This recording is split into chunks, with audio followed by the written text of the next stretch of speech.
America और Israel के Iran पर हमले के बाद मिडिल ईस्ट में हालात तेजी से बिगड़ते जा रहे हैं। अमेरिका और इजराइल की संयुक्त कार्रवाई ने ईरान में भारी तबाही मचाने के साथ ईरान के सुप्रीम लीडर खमेनी के साथ वहां के टॉप लीडर्स की कब्र खोद दी है।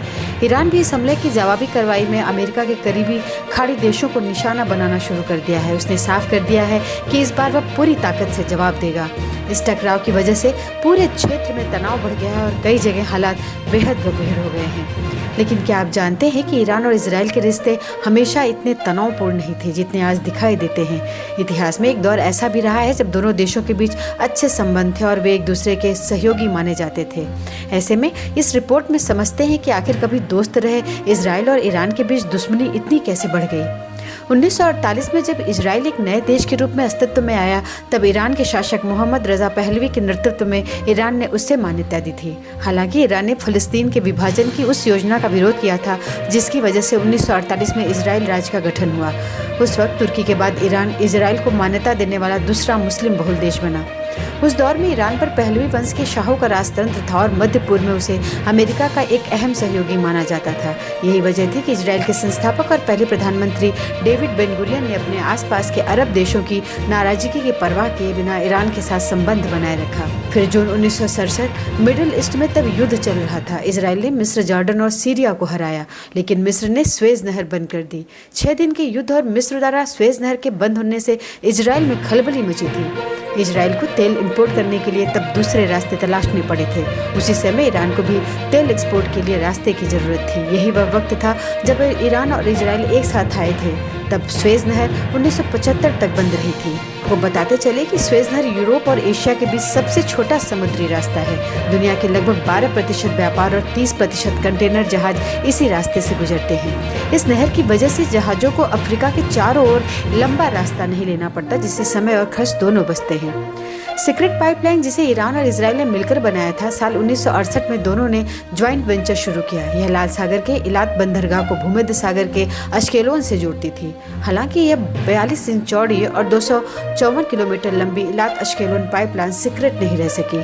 अमेरिका को इसकी भनक लग गई। ईरान और इजराइल की यह संयुक्त परियोजना लगभग 1 दशक तक सफल रही। इस दौरान इजराइल ने ईरान को सैन्य मदद दी और उत्तरी इराक के कुर्द विद्रोहियों तक हथियार पहुंचाने में सहयोग दिया। वहीं ईरान ने 1948 के युद्ध के बाद इराक से निकाले गए यहूदियों को अपने रास्ते से इजराइल जाने की अनुमति दी। लेकिन 1979 की ईरानी क्रांति के बाद सब कुछ बदल गया। इस क्रांति का नेतृत्व अयातुल्लाह खुमैनी ने किया और शाह की सत्ता खत्म करके इस्लामिक गणराज्य स्थापित किया और इजराइल से सभी संबंध तोड़ दिए। इसके बाद इजराइल ने उस पाइपलाइन को अपने नियंत्रण में लेकर राष्ट्रीयकृत कर दिया।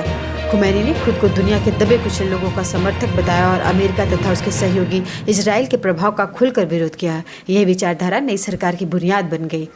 क्रांति के बाद ईरान ने इजराइल के साथ अपने सभी रिश्ते तुरंत खत्म कर दिए। इजराइल नागरिकों के पासपोर्ट को मान्यता देना बंद कर दिया और तेहरान में भी मौजूद इजराइल दूतावास को भी जब्त कर लिया गया।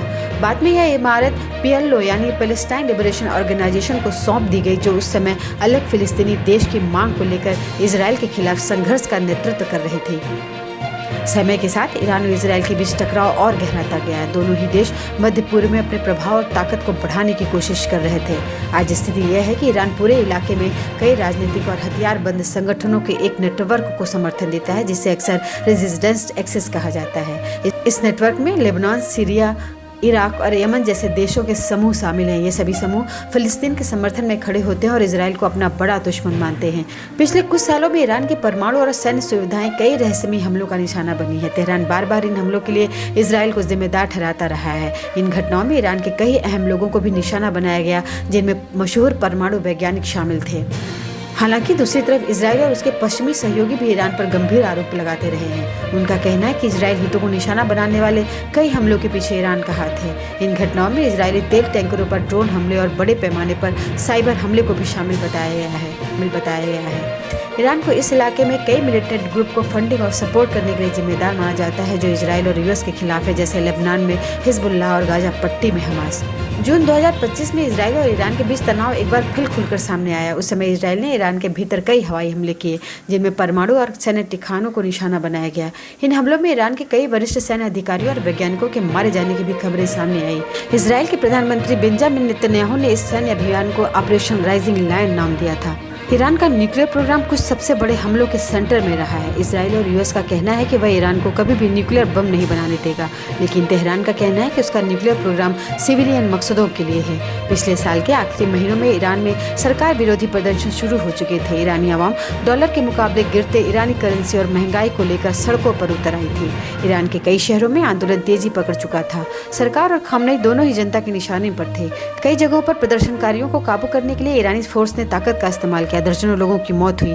इन प्रदर्शनों को लेकर अंतर्राष्ट्रीय स्तर पर भी दबाव बढ़ने लगा। डोनाल्ड ट्रंप ने भी प्रदर्शनकारियों के साथ हो रहे व्यवहार पर ईरान की सरकार की आलोचना की और उस पर दबाव बनाया। इस बढ़ते दबाव के कारण ईरान को बातचीत और किसी संभावित समझौते की दिशा में आगे बढ़ने पर विचार करना पड़ा। हालांकि बातचीत के बावजूद कोई ठोस समझौता नहीं हो सका और विवाद फिर से ठंडा पड़ने के बजाय बना रहा। इस स्थिति को लेकर एक बड़ी वजह इजराइल का ईरानी शासन के प्रति कड़ा विरोध भी माना जाता है, जो किसी भी ऐसे समझौते को लेकर लगातार अपनी आपत्ति जताता रहा है।